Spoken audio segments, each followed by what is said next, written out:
Bonjour. Michel Foucault, Histoire de la sexualité 2, l'usage des plaisirs. Projet d'une histoire de la sexualité comme expérience, corrélation dans une culture entre domaines de savoir. Idée de chercher comment les individus ont été amenés à exercer sur eux-mêmes et sur les autres une herméneutique du désir. Pourquoi le comportement sexuel, les activités et les plaisirs qui en relèvent font-ils l'objet d'une préoccupation morale? C'est qu'ils sont l'objet d'interdits, dont la transgression est considérée comme une faute grave. La problématisation de la folie définissant un certain profil de normalisation. Dans la littérature gréco-romaine, on rencontre le portrait de l'Effeminatus, tracé par l'auteur d'une Physiognomonis, anonyme du IVe siècle. Sénèque, le rhéteur, perçoit la décadence avec la passion malsaine de chanter dans ses remplis l'âme de nos efféminés, rivaliser avec les femmes. Figure familière au christianisme du héros vertueux capable de se détourner du plaisir. Avec Socrate, dans le banquet thématique d'un rapport entre l'abstinence sexuelle et l'accès à la vérité. La morale sexuelle du christianisme et celle du paganisme forment continuité. Les exigences d'austérité dans la pensée antique sont un supplément, un luxe. Par morale, on entend un ensemble de valeurs et de règles d'action qui sont proposées aux individus. Toute action morale comporte un rapport au réel, conscience de soi et constitution de soi comme sujet moral. Morale comme code de comportement et forme de subjectivation. Chez les Grecs, les aphrodisias sont des actes, des gestes, des contacts qui procurent une certaine forme de plaisir. Acte, désir et plaisir forment un ensemble. L'accomplissement de l'acte est associé à un plaisir.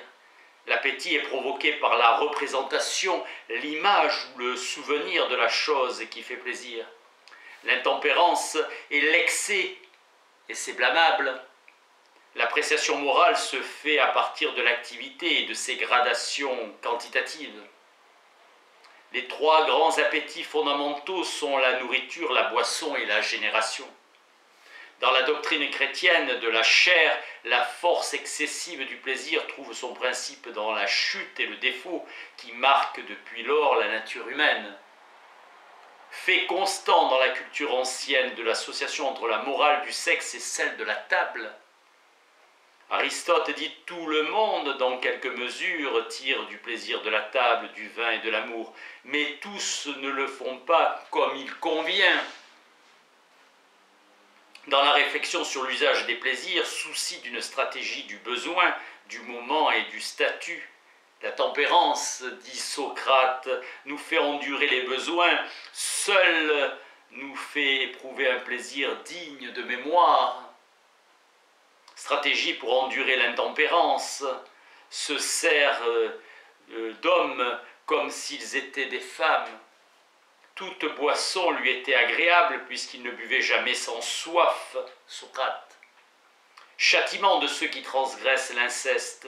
Dans l'éthique des aphrodisias, nécessité d'une joute avec soi-même, lutter contre les désirs et les plaisirs, c'est se mesurer avec soi.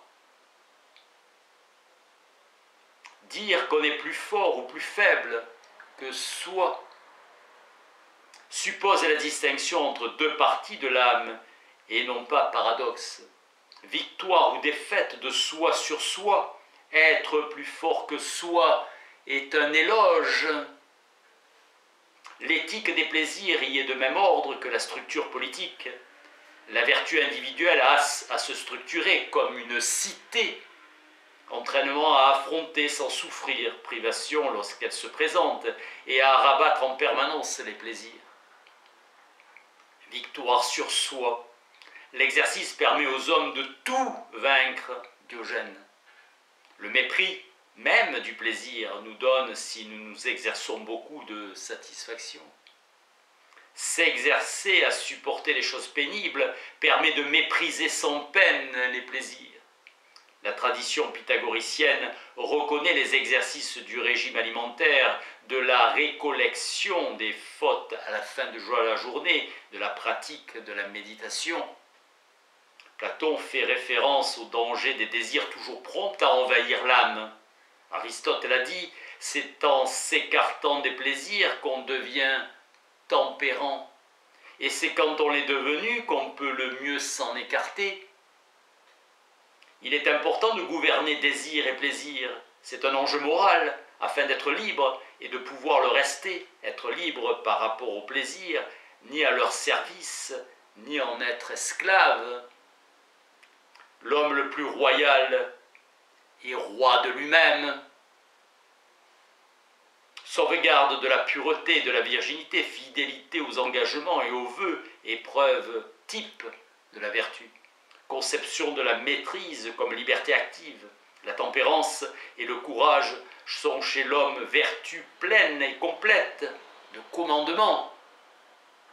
La différence d'attitude à l'égard des plaisirs est la ligne de partage entre un homme viril et un efféminé. Xénophon montre que l'homme de tempérance est l'homme de la dialectique apte à commander, capable d'être le meilleur. Chez Platon, l'exercice du logos dans la tempérance est la reconnaissance ontologique de soi par soi. La tempérance est un exercice de la liberté. La médecine et la philosophie grecque se sont interrogées sur les aphrodisias si on voulait avoir un juste souci de son corps. La sagesse du mariage. Platon évoque l'exemple des athlètes qui, dans leur désir de remporter une victoire au jeu, se soumettent à un régime strict. La victoire sur les ennemis intérieurs, que sont les plaisirs, est bien plus belle que celle qu'on peut rapporter sur des rivaux. Dans le mariage, renonciation des deux époux à toute activité extérieure à la relation matrimoniale, tempérance. Austérité qui relève d'une éthique de la domination qui se limite, le véritable amour.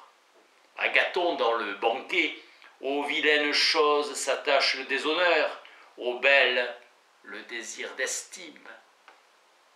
Eros et rapport à la vérité. Les Grecs ont développé des arts de vivre, de se conduire et d'user des plaisirs selon des principes exigeants et austères.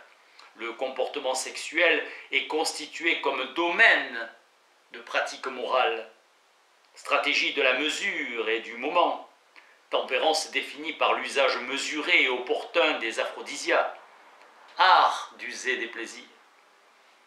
Unification doctrinale de saint Augustin qui a permis de penser dans le même ensemble théorique le jeu de la mort et de l'immortalité, l'institution du mariage et les conditions d'accès à la vérité.